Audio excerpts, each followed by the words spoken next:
अस्सलाम वालेकुम क्लास 7। अपनी बुक को ओपन करें और ओपन करें पेज नंबर 95।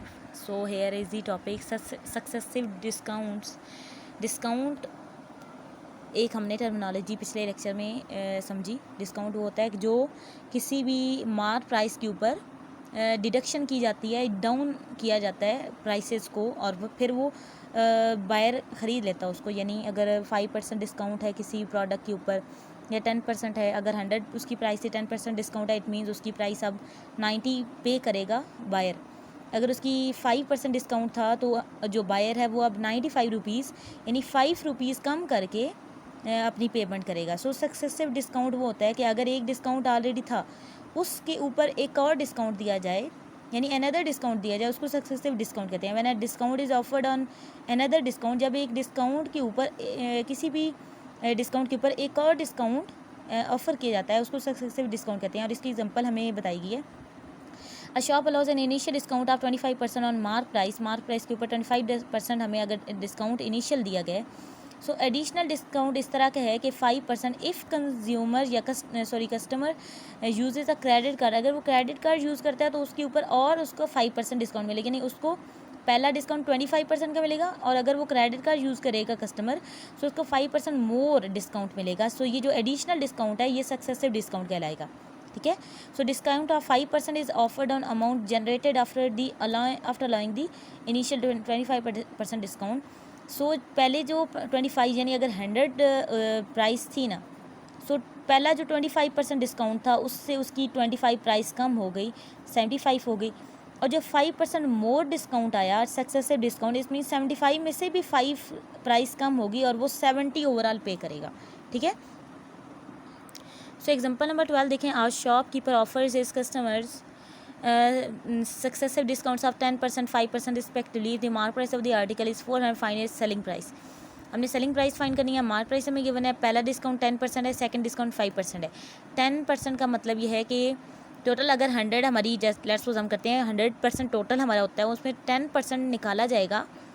यानी टोटल जो मार्क प्राइस कहें या टोटल उसका जो ओरिजिनल प्राइस थी वो 100 अगर कहते हैं, तो 10% जब उसकी निकाली तो टोटल 90 रहेगी ना। पहले डिस्काउंट पे 90/100 होगा। 90% का मतलब 90/100, और 5% का मतलब क्या है 100% जो टोटल अब इसकी वजह से जो प्राइस आ जाएगी पहले डिस्काउंट के बाद, यानी जो यहाँ 75 आई थी उस पर फिर 100% माइनस 5% करके 95% यानी 95/100 उस अमाउंट का लेना होगा। So price after deducting the first discount क्या है, ओरिजिनल प्राइस 400 थी, मार्क प्राइस मल्टीप्लाई 100% माइनस 10% 90%, 90% को कन्वर्ट करते हैं 90/100, तो 400 को 90/100 से मल्टीप्लाई करना होगा। सो 0 0 कैंसिल, 9 4 36 और साथ एक 0, 360 आ गया। अब price after deducting the second account, वो इस प्राइस के ऊपर नई परसेंटेज लगाई जाएगी। नया जो हमारा डिस्काउंट है वो 5% है। जब हम 100% में से 5% निकाला तो 95% आया, जिसको हम 95/100 कहते हैं।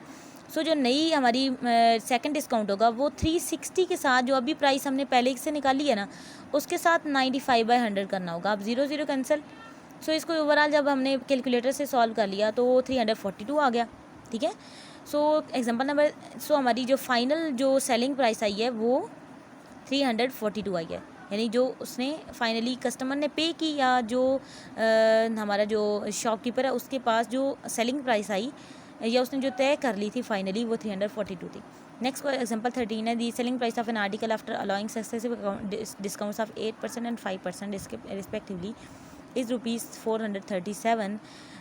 जो सेलिंग प्राइस है, जैसे यहाँ पे हमने सेलिंग प्राइस वो फाइंड की है, हमें मार्क प्राइस गिवन थी, अब इसमें हमें सेलिंग प्राइस दी गई है 437 and we have to find the mark price, और हमें सक्सेसिव डिस्काउंट्स भी गिवन है।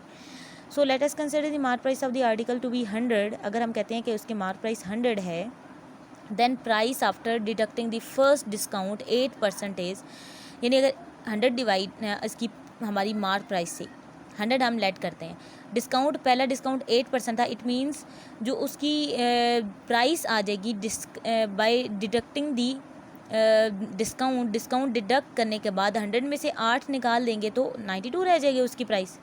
So discount after deducting the second discount, अब सेकंड डिस्काउंट कितना है 5%, यानी 92 अमाउंट आई है और 5% को हमने 100% में से माइनस किया 5%, तो 95% आई, जिसको 95/100 कहना है। सो इस ये जो प्राइस अभी हमारी यहाँ पे आई है 100 में से, ये जो मार प्राइस थी 100 में से 8 उसके निकाल दिए तो 92 रुपीज़ आए। इस 92 रुपीज़ के ऊपर हमने ये 5% अप्लाई करना था, जो 95/100 था, जो फाइनली हमारा बना था इसका फाइनल रिजल्ट। सो 95/100 जब हमने क्या फाइनली सॉल्व किया, सेलिंग प्राइस आ गई 87.40। ये ओवरऑल डिस्काउंट्स के ऊपर आया है। अब हमें जो सेलिंग प्राइस दी गई 437 गिवन है, और ये हमने सेलिंग प्राइस इस सारे डिस्काउंट्स के ऊपर निकाली है, ठीक है। अब हमने चेक करना था कि हमारी मार्क प्राइस क्या है, ये ज़हन में रखना है। अब मार्क प्राइस हमने लेट की थी 100, so but the actual selling price of the article is 437। Now the selling price of the article after deducting the discounts varies directly as mark price, so it if rupees x is the actual mark price, then अब हमने एक यहाँ पे statement की है, selling price of article after deducting the discounts varies directly as mark price. जो selling prices होती हैं वो मार्क प्राइस के डायरेक्टली वेरीज करती हैं, या डायरेक्टली उनका रिलेशन होता है जब डिस्काउंट लग चुके होते हैं या डिस्काउंट डिडक्ट कर दिए जाते हैं उसके बाद जो सेलिंग प्राइस है, ठीक है।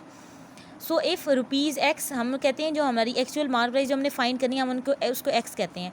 सो हमारे पास रिलेशन बनेगा, जो 87.40 सेलिंग प्राइस है या by total selling price is equal to 100 mark price जो हमने खुद लेट की थी by original actual mark price जो हमने एक्स का है, ठीक है। जब हमने क्रॉस मल्टीप्लाई किया, ये वाली चीज़ एक्स से मल्टीप्लाई हो रहा है 100 437 से हुआ, अब 87.40 इधर आके डिवाइड होगा तो फाइनली इस एक्स की वैल्यू 500 आ गई है, यानी मार्क प्राइस हमारे पास 500 आ गई। पेज नंबर 96 पे देखें ओवरहेड्स क्या होते हैं। ओवरहेड्स ऐसी अमाउंट्स होती हैं जो या जो बाय शॉपकीपर होते हैं वो खुद से ओवरहेड एक्सपेंसेस लगा देते हैं। Overhead expenses such as storage का कोई उनका गोदाम लेट्स सपोज अगर होता है तो उसका अगर वो फेयर देते हैं तो उसकी सारी जो फेयर होता है वो उस अमाउंट के अंदर उसकी प्राइस में वो डाल देते हैं। ट्रांसपोर्ट का कोई अगर खर्च होता है तो वो भी एक्सपेंसेस उसकी सेलिंग कॉस्ट प्राइस में लगा देते हैं, या जो ओवरऑल हमारी जो प्राइस होती है टोटल बनती है उसमें लगा देते हैं। इलेक्ट्रिसिटी कॉस्ट होगी, स्टाफ सैलरीज होगी, सो उन सारे को वो अपनी कॉस्ट प्राइस कंसिडर करते हैं, ठीक है। ये सारे ओवरहेड कहलाते हैं, जो एक्चुअली उस प्रोडक्ट की प्राइस नहीं होती, लेकिन वो जब स्टोर ओनर या शॉपकीपर इन सारे एक्सपेंसेस को उन प्रोडक्ट्स के साथ कनेक्ट कर देते हैं, ठीक है। तो यानी अगर कोई चीज़ लेट्स सपोज अगर लेके आते हैं बड़े शहरों से, वो इधर छोटे शहरों में लेके आते हैं, सो वो हर प्रोडक्ट के साथ कहते हैं कि वो ट्रांसपोर्ट का खर्च भी इसके अंदर डाल रहे हैं। सो वो जो डाल रहे होते हैं प्रोडक्ट के अंदर उसकी ओरिजिनल प्राइस में वो ट्रांसपोर्ट का खर्च वो ओवरहेड कहलाता है, ठीक है। और वो डिफरेंट टाइप ऑफ के ओवरहेड उन्होंने दिखाए हैं, हमें बताए हैं। सो एग्जांपल 14 देखिए, मर्चेंट बॉर्ड, उसकी एग्जांपल से आपको क्लियरली पता चलेगा व्हाट इज़ ओवरहेड।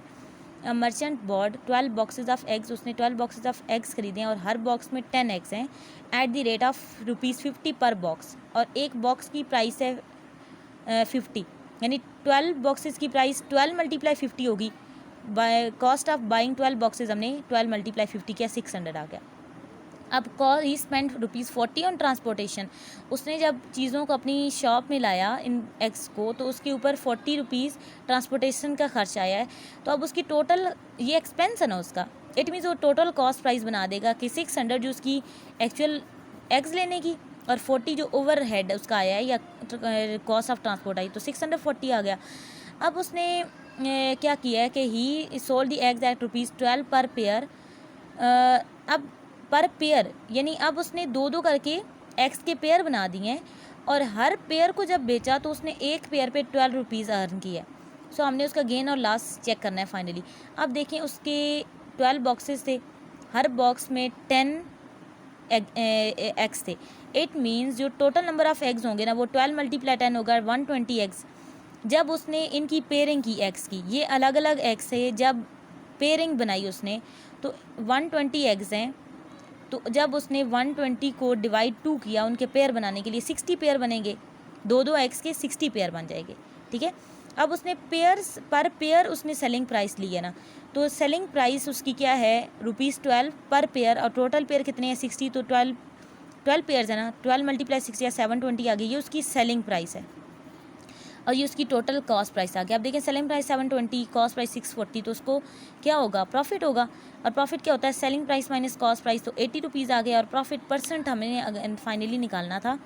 लॉस और गेन परसेंट है, इट मीन्स प्रॉफिट परसेंट या लॉस परसेंट, तो हमारा प्रॉफिट आया है तो प्रॉफिट परसेंट निकालना होगा। So profit by cost price multiply 100 इसका फार्मूला होता है। 80/640 मल्टीप्लाई 100, तो ये सारा सॉल्व करने से 12.5% आ गया। नेक्स्ट जो एग्जांपल 15 है, उसमें tailor sold a dress for ₹9,000।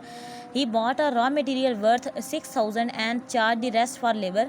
He made a profit of 10% on the dress. How much did he charge for labour? कि एक टेलर ने ड्रेस सोल किया है, वो 9,000 का उसने सेल किया, और उसने रॉ मटेरियल जो लिया था वो 6,000 का था, और rest of the charge for labour 6,000 उसकी कॉस्ट आई थी, और उसके बाद जो खर्च आया वो लेबर के लिए उसने खर्च किया था, यानी जो जिसने वो ड्रेस बनाया होगा, ठीक है। ही मेड अ प्रॉफिट ऑफ 10%, उसने इस सेलिंग प्राइस के ऊपर 10% प्रॉफिट लिया। अब हमें चेक करना है कि उसने लेबर को कितना दिया था काम, कितनी मनी उसने लेबर को दी थी। So total selling price is 9,000, profit percent हमें 10% गिवन है। So total profit, total cost price late be the x. जो उसकी टोटल कॉस्ट प्राइस आई थी, हम कहते हैं वो एक्स थी। तो ये हमें जो कॉस्ट प्राइस गिवन है वो रॉ मटेरियल की है, लेबर की जो वेजेस हैं या लेबर को जो खर्च दिया गया, एक्सपेंस दिया गया, वो हमें नहीं अभी पता, ठीक है। सो हमें टोटल कॉस्ट प्राइस नहीं पता, हमें उसका सम पार्ट हमें पता है, that was material, raw material का जो कॉस्ट प्राइस थी, ठीक है। सो हम कॉस्ट प्राइस कहते हैं जो टोटल कॉस्ट प्राइस होगी ओरिजिनल वाली, वो एक्स है। सो प्रॉफिट का फॉर्मूला होता है selling price minus cost price. Cost price हमने यहाँ भी डिनोमिनेटर में भी एक्सपोर्ट की, और यहाँ फार्मूला में, प्रॉफिट के फार्मूला में भी एक्सपोर्ट की। 10% प्रॉफिट है और यहाँ 100% प्रॉफिट, परसेंटेज कैंसिल होगी।